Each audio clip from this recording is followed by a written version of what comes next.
kita berkewajiban di situ menjaga marwah KPK. Iya. Ya, oleh karena itulah itu yang membuat saya tidak tertarik, ya, tidak tertarik bergabung di kabinet. Karena itu tadi ada dorongan untuk menjaga marwah KPK. Karena kalau kita nggak jaga marwah KPK, marwahnya ya seperti yang terjadi sekarang ini. Jadi sekarang nggak ada marwahnya? Ya menurut saya orang sudah nggak terlalu percaya lagi. Semangat anak-anak saya yang pernah di KPK, yang sekarang misalnya kalau sudah tidak di KPK, tapi dia tetap mempunyai pedoman bahwa masih ada pimpinan KPK yang tetap menjaga marwah itu dan value itu. Karena itu yang paling harus dijaga. Karena kekuatan KPK itu sebenarnya di marwahnya.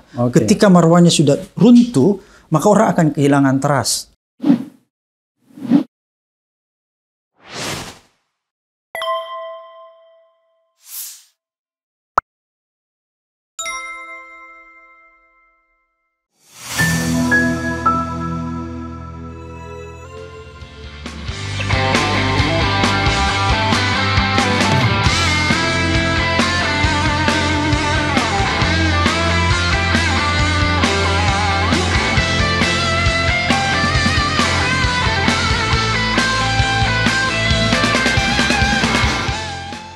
Bahkan misalnya sudah jadi ketua MPR misalnya, atau wakil ketua MPR misalnya, atau wakil ketua DPR, kan diangkat lepas jabatan sebelumnya begitu. Ya, tapi itu hari saya berkomitmen bahwa saya akan menyelesaikan masa jabatan saya di KPK bulan 12 ya. Jadi kalaupun saya ditawarin,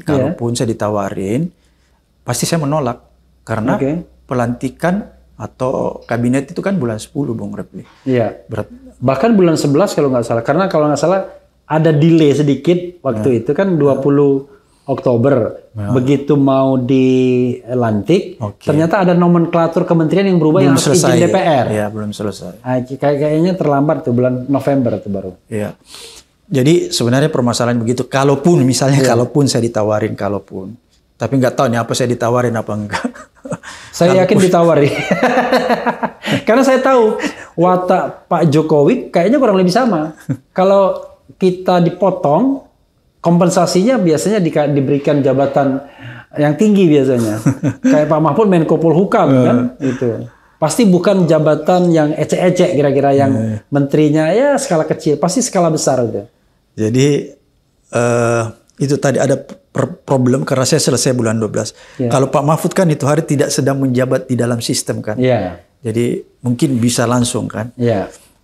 Tapi terlepas daripada itu, saya memang sudah punya komitmen bahwa saya akan menyelesaikan tugas dan perjuangan saya di KPK sampai bulan 12. Karena saya melihat di KPK itu selesai ada semacam begini pikiran saya, Bung Repli. Ini sebuah lembaga yang harus dijaga marwahnya. Ya. Jadi kita berkewajiban di situ menjaga marwah KPK. Ya. Oleh karena itulah itu yang membuat saya tidak tertarik. Ya, tidak tertarik bergabung di kabinet. Karena itu tadi ada dorongan untuk menjaga marwah KPK. Karena kalau kita nggak jaga marwah KPK, marwahnya ya seperti yang terjadi sekarang ini. Jadi sekarang nggak ada marwahnya? Ya menurut saya orang sudah nggak terlalu percaya lagi seperti dulu. This is statement from Abraham Samad. Orang nggak percaya lagi di KPK. Bukan nggak terlalu kan? Nggak terlalu percaya lagi ya. Buktinya gitu. Jadi masih bisa dipercaya tapi nggak terlalu. Buktinya kan kalau saya ditanya kenapa buktinya? Loh, kok orang-orang yang berintegritas ya 57 orang itu diberhentikan dengan cara yang nggak benar. Itu kan indikatornya kan kalau saya mengatakan sesuatu harus ada bukti. Buktinya itu kan gitu. Jadi itu yang bisa. Dan Anda yakin 57 itu orang-orang berintegritas? Ya saya tahu betul. Itu kan bekas anak buah saya semua. Dan ada sebagian besar di situ. Dulu kan waktu saya di sana, Bung Repli, itulah pertama kali kita mengadakan penyidik, atau merekrut penyidik internal yang bukan berasal dari kejaksaan, non ASN, non polisi. Seperti misalnya Yudi dan lain-lain sebagainya. Itu pada saat saya di KPK, dan pada saat saya di KPK juga lah yang saudara-saudara kita kayak Novel dan beberapa teman yang statusnya kepolisian pada saat itu minta keluar. Betul-betul cut ya. Iya, dia minta, dia bilang bisa nggak Pak Abraham datang ke pimpinan, bisa nggak saya berhenti dari institusi kepolisian dan konsentrasi di sini. Oleh karena itu, pada saat itu terjadi, saya kontak Pak Timur Pradopo sebagai Kapolri. Kenapa saya harus kontak? Karena saya khawatir jangan sampai nanti ada dugaan bahwa kita mempengaruhi anak ini kan. Dan pada saat itulah saya mengontak Pak Timur Pradopo. Saya justru bahkan menyampaikan ke Pak Timur Pradopo, Pak Timur, silahkan anak-anak itu diberi pengarahan, dibujuk kembali supaya tidak usah berhenti. Tetap aja di KPK, tapi dia tetap statusnya jadi apa tuh lagi? Jadi kepolisian, tetap jadi kepolisian. Tetap jadi polisi. Dan tahu nggak Pak Bung Refli, ketika anak-anak itu mau keluar jadi kepolisian, saya ngomong sama mereka kan rata-rata akabri, masih muda. Saya bilang, saya belum mau menerima pengunduran diri Anda, karena saya tahu betul bahwa Anda pernah ketika lulus atau ketika sedang di akabri di dalam pendidikan, Anda punya cita-cita pasti jadi jenderal. Dan bukan cuma Anda, istri Anda dan keluarga Anda pernah bercita-cita bahwa suatu ketika Anda itu akan jadi jenderal. Kan begitu kalau orang di akabri, pasti cita-citanya akan jadi. Jadi kasihan saya melihatnya, karena ini kan mereka semua polisi yang luar biasa, potensinya luar biasa saya melihat ya. Jadi saya membayangkan suatu ketika mereka balik ke kepolisian dan jadi jenderal. Makanya saya nggak mau langsung terima pada saat itu. Saya minta Pak Timur Pradopo pada saat itu sebagai Kapolri untuk membujuk kembali mereka. Dan Pak Timur, saya ingat betul, sempat datang ke KPK.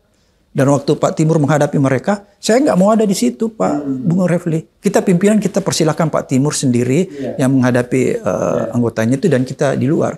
Dan akhirnya beberapa orang mengundurkan diri. Iya, kalau nggak salah awalnya 21 atau berapa ya. Pokoknya sekitar, misalnya kurang tahu persis jumlahnya. Termasuk novel ya? Termasuk novel. Dan pada saat itulah ketika sudah selesai ngobrol dengan Pak Timur, nggak tahu seminggu kemudian, saya kontak lagi Pak Timur. Pak Timur bilang, Pak Bram, mungkin mereka sudah nggak mau kembali ke kepolisian. Karena mereka mau konsentrasi katanya. Konsentrasi dalam pemberantasan korupsi supaya dia mencintai KPK, karena kalau dia kembali itu terganggu ritme pekerjaannya. Kenapa terganggu ritme pemberantasan korupsi pada saat itu kalau dia kembali? Karena pada saat itu Bung Refli, jumlah penyidik di KPK sedikit sekali. Beda dengan sekarang. Jadi itu sedikit sekali dulu, cuman 100 berapa. Pegawainya aja yang besar secara keseluruhan 1000 ya. Tapi penyidiknya tuh sedikit sekali. Ya, saudara sekalian, kita lanjutkan ya. Jadi akhirnya yang minta keluar berapa orang? Kurang lebih 21 orang. Termasuk Novel Baswedan. Termasuk Novel dan kawan-kawannya pada saat itu ya. Sehingga saya melakukan koordinasi sama Pak Timur Pradopo selaku Kapolri pada saat itu. Saya sampaikanlah keinginan anak-anak ini. Saya mendatangi Mabes Polri, berbicara dari hati ke hati dengan Pak Timur Pradopo. Kebetulan Pak Timur ini luar biasa juga ya. Orangnya baik banget gitu. Orangnya wise dan lain-lain sebagainya. Saya sangat salut sama beliau ini. Dan saya minta Pak Timur, bisa nggak Pak Timur datang ke KPK untuk berhadapan langsung sama anak-anak ini, supaya Pak Timur bisa tahu persis apa sih yang ada di hati mereka. Saya minta Pak Timur kalau bisa menasihatin supaya dia tetap di KPK, tapi tidak menanggalkan status dia sebagai Polri gitu. Tapi perpanjang aja, saya bilang gitu, perpanjang. Kalaupun dia minta perpanjang aja terus gitu kan gitu. Agar supaya mereka nggak keluar. Pak Timur, oke, kalau begitu nanti saya datang Pak Bram ke KPK. Setelah Pak Timur datang ke KPK suatu hari, saya persilahkanlah Pak Timur menghadapi mereka semua. Dan kita pimpinan KPK pada saat itu keluar semua. Kita memberikanlah kesempatan antara orang tua, kita ibaratkan Pak Timur orang tuanya, polisi-polisi ini anaknya. Jadi biar ada dialog. Dialog itu dialog anak dan orang tua, bukan dialog antara anggota Polri dan Kapolrinya. Jadi dialog itu kita usahakan dialog antara anak dan orang tua. Dan dialog lah itu cukup lama. Dan akhirnya pada saat itu selesai dialog, saya ketemu Pak Timur. Pak Timur bilang, saya udah nasihatin Pak Bram, nanti kita lihat 1, 2, 3 hari ini kita ketemu lagi untuk membicarakan ini. Dan setelah itu 1, 2, 3 hari saya ketemu lagi Pak Timur Pradopo. Akhirnya Pak Timur bilang, mungkin Pak Bram saya harus melepaskan anak-anak ini. Saya bilang, kenapa Pak Timur? Dia bilang begini, anak-anak ini mengatakan kalau dia balik ke kepolisian, maka terganggu pemberantasan korupsi. Kenapa bisa terganggu? Karena di KPK pada saat itu penyidiknya sangat kurang, Bung Refli. Cuma 100 lebih. Sedangkan kasus begitu banyak. Dari Sabang sampai Merauke. KPK, itu kalau boleh tahu berapa kasus yang dilaporkan waktu itu? Sempat? Banyak juga kan lewat Dumas. Direktorat Dumas kan. Belum lagi ada yang kasus misalnya cash building yang tiba-tiba kan gitu. Jadi memang kewalahan juga sebenarnya ya. Nah, itulah yang terjadi. Sehingga Pak Timur ikhlaskan. Maka pada saat itu Pak Timur buatlah SK kan untuk anak-anak itu diikhlaskan, berhenti dan bergabung di Komisi Pemberantasan Korupsi. Itulah yang terjadi. Dan 57 itu bukan 57, kurang lebih 21. Bukan 57 di antara 57 yang berhenti itu. Ada yang mereka? Oh banyak. Banyak? Iya. Banyak yang sudah keluar dari kepolisian. Ketika dia sudah keluar dari kepolisian kan kita angkat dia menjadi penyidik KPK. Gitu ya. Dan mereka di antara 57 itu yang berhenti itu ada beberapa ya? Iya banyak. Banyak banget. Ya itu sedikit ke soal sejarah KPK ya. Tapi Bung Abraham kita kita main sebenarnya Anda lebih suka Abraham atau Samad? Abraham, karena kalau Samad itu nama bapak saya. Bung Abraham ya. Tapi singkatnya Bram ya? Iya, betul. Ada nama dekat lagi. Apa? Bung Refli. Openg. Nah, itu nama panggilan dekat itu. Tapi kalau Openg janganlah. Ya, Nanti. Jadi Abraham itu ada historinya. Jadi bapak saya itu senang sekali baca bukunya Abraham Lincoln. Judulnya itu kalau ditranslate dari Rimba Raya ke Gedung Putih. Jadi dia senang baca buku itu sehingga ketika saya lahir dia berikanlah nama itu kepada saya, ya kan? Dan ternyata pejuang pembebasan perbudakan Abraham Lincoln. Dan ternyata doanya itu benar. Dari Rimba Raya ke Gedung Merah Putih. Kan gedung KPK kan gedung Merah Putih kan? Rimba Raya, let's say Sulawesi Selatan sana lah. Kira-kira apa di luar Jawa kan? Bung Abraham ya. Bung Openg. Abraham. Jadi Bung Abraham sekarang kegiatannya apa sekarang? Ya, saya ini kan praktisi. Nggak terasa kan 2015 ke 2022 nggak terasa kan sudah hampir 8 tahun kan? Praktisi sekaligus juga ngajar, sekaligus buat lembaga ini. Lembaga ASA Indonesia. ASA itu kan optimisme, harapan dan bukan optimisme. Abraham Samad. Bukan Abraham Samad. Luar biasa. Jadi ini kumpulan dari teman-teman yang ingin melanjutkan agenda-agenda yang sempat terhenti. Dulu di KPK itu kita punya program misalnya pendidikan anti korupsi dari PAUD sampai perguruan tinggi, kemudian pendidikan anti korupsi berbasis keluarga, kemudian ada perbaikan tata kelola sumber daya alam khususnya minerba, perbaikan tata kelola migas dan lain sebagainya. Itu banyak tidak berjalan sebagaimana mestinya. Oleh karena itu kita pengen lembaga ini melakukan riset terhadap itu. Dari hasil riset itulah, hasil kajian itu nanti kita rumuskan rekomendasi apa, kemudian kita ajukan ke pemerintah untuk ditindaklanjuti. Jadi semacam think tank juga lah. Demi kebaikan bangsa. Tapi yang jelas bukan underbow-nya pemerintah ya. Bukan ya. Kalau lawyering masih? Masih. Tapi membatasi diri? Membatasi diri. Saya membatasi diri begini. Samalah Bung Refli ini. Saya menghindari yang namanya litigasi atau pidana. Kenapa? Saya takut terjadi konflik of interest. Kalau konflik of interest mungkin tidak ada lagi, tapi menjaga nama mungkin ya? Iya, saya tahu bahwa saya sudah terbebas karena saya sudah nggak dipakai KPK. Jadi saya nggak perlu pikirkan lagi tuh konflik of interest. Menjaga nama pun seharusnya saya nggak pikirkan lagi karena saya sudah tidak terikat oleh code of conduct. Tapi sebagai mantan ketua KPK, saya harus terus memberikan keteladanan kepada anak-anak saya di KPK, Bung Refli, tentang value yang sudah saya dapatkan di KPK, agar supaya itu menjadi kekuatan mereka. Karena kalau misalnya ketika saya di luar, terus value KPK yang pernah saya pegang erat-erat, yang pernah menjadi pedoman hidup saya, lantas ketika saya keluar di KPK, value itu menjadi hilang, saya nggak jalankan lagi. Saya membayangkan betapa kecewanya anak-anak itu di KPK. Dan itulah yang saya perhatikan. Jadi mereka tidak punya contoh lagi gitu ya? Iya, nggak punya keteladanan lagi. Kan sekarang... Dan masyarakat juga nanti akan bilang begini, Bung Refli.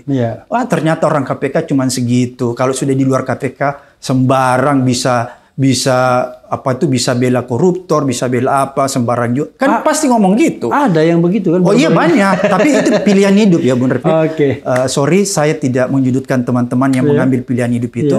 Tapi biarkanlah saya, izinkanlah saya, Bung Refli, lewat channel ini, saya ingin tetap menjaga marwah KPK dan menjaga semangat anak-anak saya yang pernah di KPK, yang sekarang misalnya kalau sudah tidak di KPK, tapi dia tetap mempunyai pedoman bahwa masih ada pimpinan KPK yang tetap menjaga marwah itu dan value itu. Oke. Kalau mengajar di mana, Bung? Saya banyak di perguruan tinggi, terus kemudian ceramah juga dan lain-lain sebagainya. Oke, jadi kalau dosen tetap? Enggak lah. Enggak. Oh, jadi dosen luar biasa. Luar biasa. Sama Bung Refli. Janganlah kita jadi dosen. Luar biasa dan berkuasa penuh. Itu duta besar. Seperti Bung Refli pernah ditawarkan sama Pak rejim ini kan. Saya dengar kabar pernah ditawarkan jadi duta besar dan berkuasa penuh di sebuah negara. Apa salah tuh? Oh salah. Oke. Jadi orang candanya kelompok-kelompok itu bilang, udahlah Refli Harun di duta besarkan aja biar nggak ngomong-ngomong di sini. Oh, gitu. Tapi nggak pernah. Jadi saya ini bukan orang yang memanfaatkan, ditawar-tawarkan gitu. Okay. Karena pada dasarnya orang pinggiran aja. Sama lah saya orang pinggiran. Oke. Jadi begitu Bung Refli ya. Okay. Jadi saya lebih menjaga semangat pemberantasan korupsi, menjaga marwah. Karena itu yang paling harus dijaga. Okay. Karena kekuatan KPK itu sebenarnya di marwahnya. Okay. Ketika marwahnya sudah runtuh, maka orang akan kehilangan trust. Okay. Sebenarnya itu yang harus dijaga. Tapi orang tanya begini, Bung Abraham ya. Kalau kita tidak ikut dalam kompetisi politik, ya kan, atau menjadi bagian dari kompetisi politik, gimana kita bisa berkiprah? Oke, ini ada asa Indonesia, tetapi kan di luar sistem dan tidak direct juga kan? Sangat terbatas. Nah, sementara orang lain, biar punya pengaruh, punya jadi influencer betul, ya masuk saja berkubang di dalam pertarungan politik. Anda nggak mikir begitu? Mungkin lewat saya buat channel YouTube Abraham Samad Speak Up, itu salah satu alat perjuangan saya selain asa. Alat perjuangan menyampaikan gagasan, menyampaikan tema-tema pemberantasan korupsi, HAM dan demokrasi. Karena menurut saya, Bung Refli, kita tidak boleh dikungkung oleh ruang dan waktu. Jadi mungkin saya berada di ruang yang sangat kecil seperti ini. Tapi pikiran, voice kita bisa kemana-mana. Dengan segala-galanya itu tetap harus saya jalankan. Dan itu harus tersebar. Kita bicara tentang hal yang current ya. Memang Bung Abraham kan ada asa Indonesia, tetap mengajar, tetap berpraktek, tetapi terbatas tadi ya. Memang membatasi diri. Nah sekarang apa pendapat Bung Abraham terhadap pemerintahan hari ini? Saya ingin batasi pada tema yang barangkali menjadi concern Bung Abraham. Saya tidak tahu temanya apa, tetapi mungkin di demokrasi, seperti saya juga anti korupsi dan hak asasi. 3 itu. Saya lebih persempit lagi ya. Silakan. Di anti korupsi, karena kalau saya masuk di HAM demokrasi, nanti orang bilang, sok juga nih Pak Abraham, seolah-olah tahu semua. Silakan. Jadi ada masalah di anti korupsi. Ya, kenapa ada masalah? Itu bisa kita buktikan dengan dipretelinya undang-undang KPK. Ya, dibuat undang-undang baru KPK, tapi justru undang-undang baru itu menurut saya tidak menguatkan. Harusnya kan ketika kita merevisi sebuah undang-undang atau mengganti sebuah undang-undang, harusnya undang-undang yang mengganti, yang diperbarui itu harusnya lebih menguatkan. Ini tidak. Justru sebaliknya. Sehingga yang terjadi ya seperti sekarang ini. Contohnya tidak menguatkan itu apa saja misalnya? Ya, contoh. Bisa nggak saya mengatakan bukan tidak menguatkan, memperlemah? Iya. Bahasa yang lebih strong memperlemah. Iya. Nah, contohnya apa misalnya? Salah satu contohnya ya, seperti tadi mungkin saya katakan, ini yang mudah ya. Ada beberapa contoh. Cara mengeluarkan orang-orang yang berintegritas, penyidik yang berintegritas, yang seharusnya kita berharap orang-orang inilah yang bisa membongkar kasus-kasus korupsi yang punya dimensi untouchable. Kan gitu. Jadi jangan terpukau bos. Kalau misalnya Anda melihat, kalau Anda challenge saya bahwa, ini kan masih jalan pemberantasan korupsi Pak Abraham di KPK. Kan Anda bisa challenge saya begitu. Kalau misalnya Anda bilang, Anda bilang lemah, tapi buktinya ini. Anda kan bisa kasih contoh berdasarkan statistik ini ada yang ditangkap. Iya, tapi itu siapa? Kan pertanyaannya begitu. Siapa yang ditangkap? Walaupun saya sudah mengatakan nggak percaya juga. Iya kan begitu. Itu kan karena entertainment aja kan? Iya, entertain aja itu kan menurut saya. Jadi menurut saya berpikir seandainya anak-anak saya itu nggak dikeluarkan, maksudnya. Novel CS ya, yang 57 itu ya? Mungkin pemberantasan korupsinya luar biasa, masih bisa kita berharap loh. Jauh lebih dahsyat gitu ya? Iya kan begini, harus ada harapan Bung Refli. Ketika masyarakat itu masih punya harapan tentang keadilan, tentang pemberantasan korupsi, itu masih ada semangat dia untuk memperjuangkan sesuatu. Tapi ketika harapan itu tidak ada, dia menjadi tidak semangat lagi. Dia menjadi tidak peduli lagi terhadap bangsa dan negara. Itu kan yang kita hindari. Jangan kita membuat masyarakat itu jadi permisif, skeptis dan apatis terhadap pemberantasan korupsi. Jadi itu kan yang kita jaga. Jadi menurut Bung Abraham, itu memang gerakan untuk memperlemah KPK ini sistematis ya? Saya belum bisa menyimpulkan sejauh itu ya. Karena kalau saya suka menyimpulkan itu berdasarkan riset. Tapi saya belum menyimpulkan itu seperti itu. Tapi mungkin kalau ada orang yang menyatakan begitu, ada benarnya juga mungkin berdasarkan fakta-fakta yang kita lihat di lapangan kan gitu.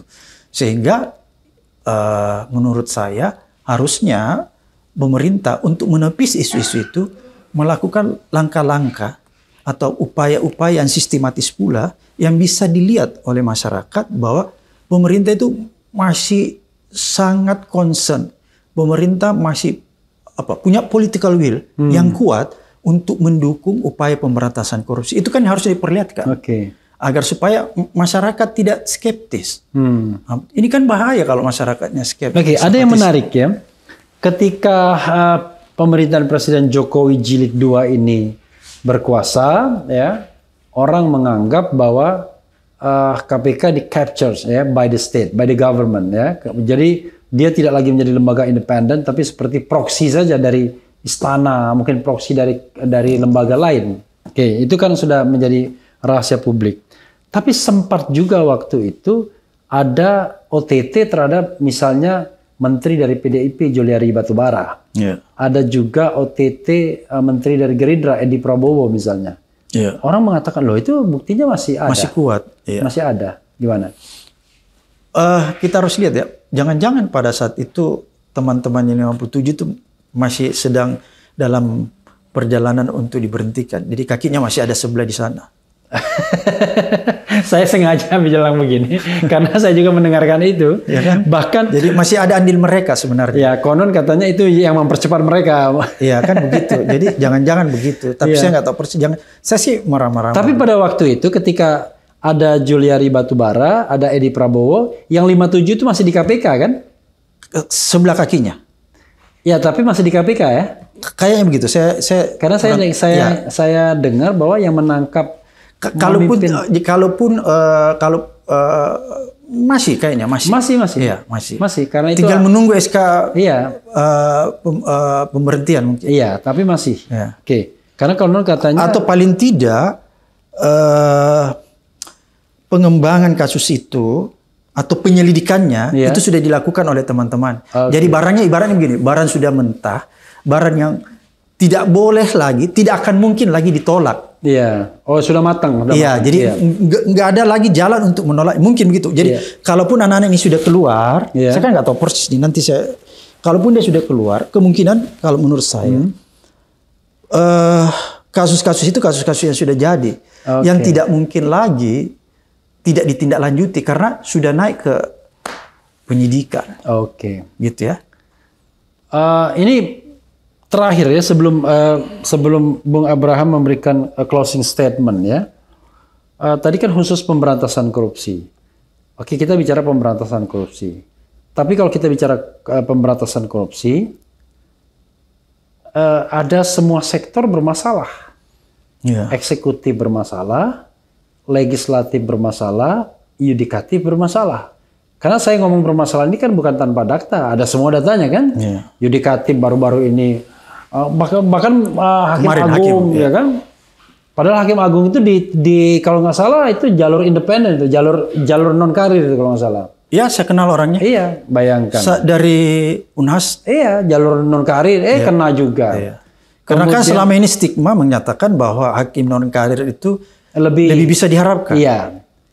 Dan itu terbukti bahwa nggak bisa juga ternyata. Ketika mereka sudah di sana enak-enakan, wah lumayan juga kan? Mungkin lingkungan ya. Iya, lingkungan. Budaya kemudian organisasi. jalur eksekutif juga, waduh, udah menteri apa-apa. Zaman Jokowi aja ada 4 menteri yang ditangkap kan. Zaman SBY lebih banyak juga. Ya, nah lalu sekarang ini kalau kita bicara penegak hukum juga bermasalah. Kemudian legislatif juga tetap bermasalah. Saya ingin mengatakan walaupun KPK dilemahkan dan sengaja kayaknya orang melemahkan KPK, kekuatan-kekuatan politik yang ada, tapi tetap menunjukkan bahwa pemberantasan korupsi kita, bukan pemberantasan korupsi, bahwa korupsi kita memang gejala tinggi. Artinya tetap terlihat bahwa korupsinya nggak bisa ditutupi semua gitu lah. Ya, gitu. Kan maksudnya gini, saya ingin mengatakan bahwa korupsinya itu banyak, tetapi dengan melemahkan KPK kan pengen ditutupi. Ya, tapi ternyata enggak. Tapi ternyata nggak ketutup semua. Oke. Nah, kalau misalnya Anda katakanlah punya jabatan yang terkait dengan pembenahan sektor penegakan hukum anti korupsi ini, Anda akan memulai dari mana? Akan mau ngapain? Itu kan sistem ya. Iya. Kalau kita bicara sistem berarti terdiri dari sub-subsistem. Iya. Nah, kalau bicara subsistem banyak tuh subsistemnya kalau kita bicara tentang penegakan hukum. Yeah. Ada strukturnya apa dan aparatnya, orang-orang yang ada di dalamnya. Kita harus pilih-pilih. Kalau misalnya kita ingin memperbaiki misalnya lembaga penegakan hukum secara keseluruhan nih. Atau mau bicara KPK-nya atau bicara polisinya atau bicara kejaksaannya. Maka yang pertama-tama menurut saya ada sebuah sistem yang dibangun ya. Ada value terhadap institusi tersebut. Bagaimana cara membangun value? Kan begini Bung Refli. Kadang-kadang orang membandingkan, kenapa sih, saya bicara KPK dulu ya, kenapa KPK itu bisa dia punya budaya organisasi lebih kuat daripada aparat penegak hukum lain. Ya. Karena memang dia diciptakan untuk itu. Budaya organisasinya dibuat sedemikian rupa sehingga orang-orang yang bekerja di dalam, Bung Refli, walaupun punya keinginan yang kuat untuk menyimpang dalam melaksanakan tugasnya, itu menjadi tidak bisa. Ada sistem yang dibangun. Sistem itu yang memproteksi. Ya, sehingga kalaupun dia punya niat, dia nggak bisa melakukan. Saya mau kasih contoh Bung Refli supaya nggak dibilang ini cuman retorika. Masih ingat polisi yang bernama Brotoseno? Oke. Yang kemudian bermasalah setelah dibebaskan ternyata belum diberhentikan. Kan begini, dulu dia penyidik KPK, oke? Karena dia penyidik KPK, dia menangani juga kasus-kasus korupsi yang besar loh. Berarti berinteraksi sama koruptor-koruptor kelas kakap juga kan, kalau dia periksa apa. Kemudian waktu dia di KPK, kenapa dia bisa menjalankan tugasnya dengan baik? Tidak terjadi apa-apa. Maksudnya dia tidak terkena peristiwa misalnya ketika dia melakukan penyidikan kasus korupsi di KPK, dia kena suap. Kan enggak kan? Kalaupun ada cerita tentang dia dengan Angelina, itu kan persoalan lain. Bukan masalah tupoksi dia kan? Tapi kenapa ketika dia keluar dari KPK, dia kembali ke instansinya, dia menjadi penyidik di instansinya, tetap jadi penyidik korupsi, kan dia ditangkap oleh polisi sendiri karena dia menerima suap. Itu artinya apa? Artinya bahwa di KPK itu memang ada sistem yang dibuat, ada budaya organisasi yang dibuat, itu yang tidak memungkinkan atau sulit orang melakukan penyimpangan.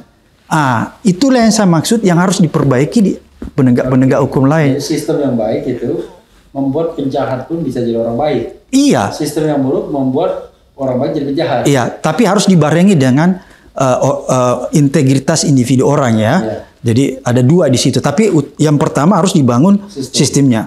Bagaimana cara membangun sistem agar supaya individu itu bisa dikontrol betul oleh sistem? Di sistem itulah diinjeksikan itu code of conduct. Kayak KPK kan dia punya code of conduct itu kuat sekali. Code of conduct-nya itu kuat sekali. Kenapa saya bilang kuat sekali? Code of conduct-nya itu di dalamnya mengatur tentang sanksi. Oke ya, mengatur tentang sanksi. Jelas, misalnya pelanggaran A, sanksinya pemecatan. Pelanggaran B, sanksinya demikian. Jadi kalau kita lihat isinya itu zero tolerance. Tidak ada toleransi sedikit pun terhadap pelanggaran. Even itu tidak berkaitan langsung dengan tupoksi Anda, ya, pekerjaan Anda. Tahu nggak? Saya waktu pertama masuk, Bung Rafli, nggak apa-apa kita cerita ya, supaya ini edukasi kan. Saya pertama kali masuk, saya harus menandatangani SK, bukan menandatangani SK pemberhentian beberapa orang pegawai. Oke.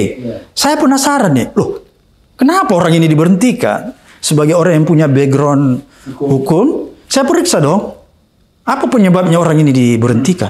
Saya periksa, loh, ternyata orang ini diberhentikan bukan berkaitan dengan pekerjaan dia. Bukan berkaitan dia menerima suap. Karena pekerjaan dia, tahu nggak berkaitan dengan apa? Dia berhubungan, melakukan perselingkuhan dengan orang di luar KPK. Oke? Di luar KPK. Bukan di KPK. Pertanyaan saya, Bung Refli, kalau pelanggaran ini dilakukan instansi lain, orang melakukan perselingkuhan, bukan dalam ruang lingkup kantor itu atau instansi itu, orang tidak akan pernah diberhentikan. Paling dikasih SP1, SP2, SP3. Kalau di tempat lain? Di tempat lain itu bahkan ada yang baru aja kementerian aja. Bahkan di dalam situ aja belum dapat sanksi. Iya memang. Tapi kalau dipakai di KPK, itu jelas di dalam Code of Conduct-nya. Karena itu dianggap merusak marwah, merusak citra KPK, sehingga sanksinya jelas di situ harus diberhentikan. Ini contoh yang saya ingin berikan bahwa betapa kuatnya dia punya Code of Conduct. Saya pernah punya pengalaman, Bung Refli. Saya harus cerita di sini.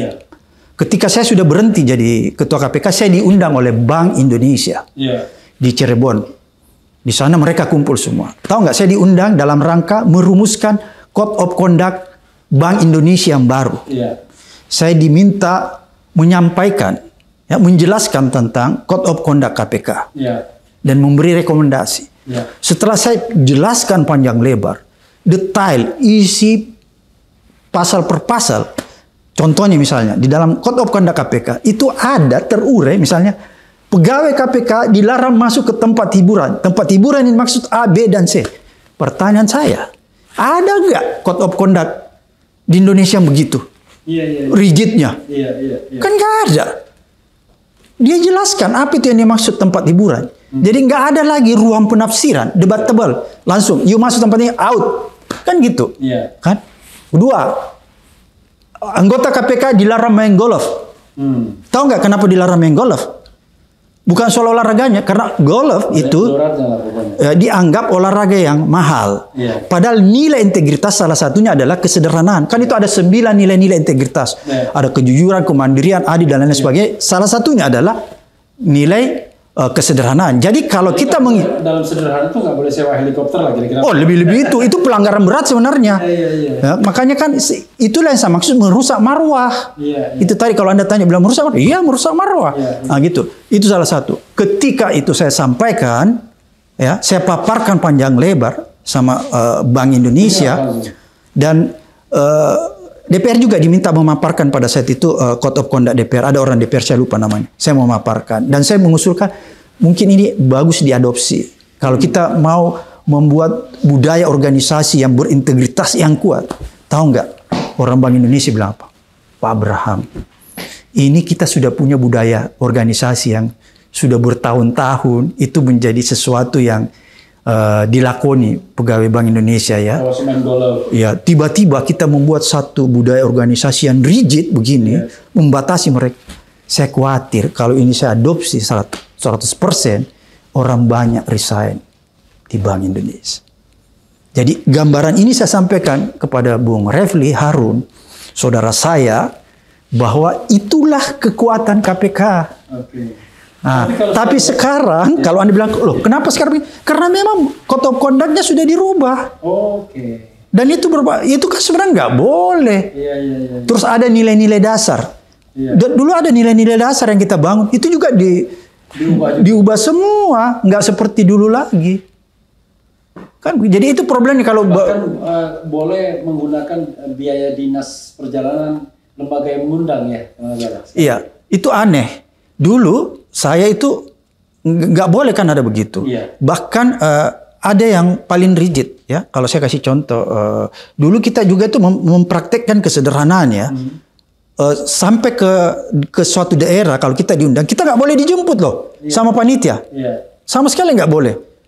Kita menyewa mobil. Saya dulu kalau pergi disewakan tuh mobil, misalnya sampai di satu provinsi disewakan sama tim KPK, protokoler KPK, misalnya Innova standar kita nggak boleh mobil mewah, kan Innova. Itulah yang kita pakai. Nggak boleh pakai panitia punya mobil karena kita sudah memang punya ada anggaran. Karena kalau kita pakai lagi fasilitas mereka itu kan double anggaran, kan nggak boleh pelanggaran. Nah, sebenarnya begitu. Kemudian yang kedua ada yang lebih sadis lagi, bukan sadis, lebih luar biasa kekuatan menurut saya. Misalnya begini, Bung Refli, kalau saya diundang ke Bali tuh ya, pernah ke Bali hari Sabtu, itu kan libur kan? Hari Sabtu. Karena saya diundang di sana, berarti saya dibiayakan KPK kan? Hotel, transportasi dulu semuanya dibiayai KPK. Karena hari Sabtu, misalnya besok hari Minggu, saya bisa dong ajak istri saya, kan gitu kan libur. Sekaligus saya ajak istri saya. Karena saya tahu bahwa istri saya nggak dibiayai KPK, tiket istri saya bayarkan. Karena saya tahu. Tapi apa sesungguhnya yang terjadi? Begitu istri saya tiba di Bali, dan dia masuk di kamar saya, kamar hotel yang dibiayai oleh KPK, itu pelanggaran berat. Sanksinya tahu apa nggak? Saya diberhentikan. Jadi bagaimana caranya saya supaya saya tetap bisa bersama istri saya dalam satu kamar? Saya tinggalkan itu kamar yang diberikan oleh KPK. Saya kasih keluar duit pribadi, mengambil kamar baru. Supaya saya bisa bersama istri saya. Apa ini bukan kekuatan yang luar biasa? Coba akal sehat kita. Ini kan luar biasa. Kalau pejabat sekarang itu, dulu saya pernah di sebuah institusi kan. Biasanya kalau menjelang akhir tahun, itu rame-rame keluar negeri. Biasanya bawa pasangan masing-masing. Saya pernah menulis, dan istri pun ikut melancong. Ini mohon maaf ya, nggak jadi kebetulan kan, karena laki-laki semua kan pejabatnya. Akhirnya nggak jadi itu semua. Akhirnya semua pejabat di situ nggak jadi keluar negeri. Awalnya sudah mau ngajak istri semua tuh. Jadi memang budaya kita ini domain publik dan domain privatnya nggak ketat. Jadi memang harus dibuat rigid. Bagaimana dibuat rigid? Ya masing-masing instansi harus punya code of conduct. Kalau kita pegawai negeri ada namanya aturan disiplin pegawai negeri kan gitu. Saya udah lihat tuh semua. Nggak ada yang sekuat itu. Saya kan pelajari juga corporate value beberapa perusahaan yang diakui. Enggak lah, biasa-biasa aja. Karena tadi ya saya katakan tadi, misalnya wah kalau ini diadopsi banyak orang yang akan keluar dari institusi tadi. Iya itu Bang. Saya nggak yakin sebenarnya. Tetap aja orang kerja sini emang gampang nyari kerjaan. Iya mungkin ya, cuman bosnya mikir. Iya ini mungkin. Kan yang namanya code of conduct kan juga kena dirinya sendiri. Iya, bayangkan itu kalau dilarang main golf apa dan bisa nggak? Justru ketika kita membuat kebijakan yang terkena diri kita sendiri dan kebijakan itu tidak enak, ya kita beralasan, waduh. Karena itu namanya konflik of interest. Iya, betul. Bung, sebelum saya mengajukan pertanyaan terakhir, silakan closing statement dulu. Begini, saya berharap kita semua ya membantu mengembalikan citra dan marwah KPK lewat itu tadi revisi kembali undang-undang. Buat undang-undang KPK baru agar KPK itu menjadi kuat. Itu yang pertama.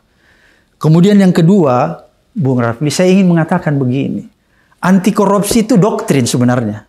Kalau Anda setuju dengan saya silahkan. Jadi anti korupsi itu adalah doktrin. Oleh karena dia doktrin, maka dia harus diinjeksikan di dalam setiap kepala manusia agar supaya setiap manusia menjauhi perilaku korupsi. Karena perilaku korupsi itu adalah perilaku atau kejahatan yang melanggar norma agama, norma moral, sekaligus norma hukum. Saya pikir untuk sementara.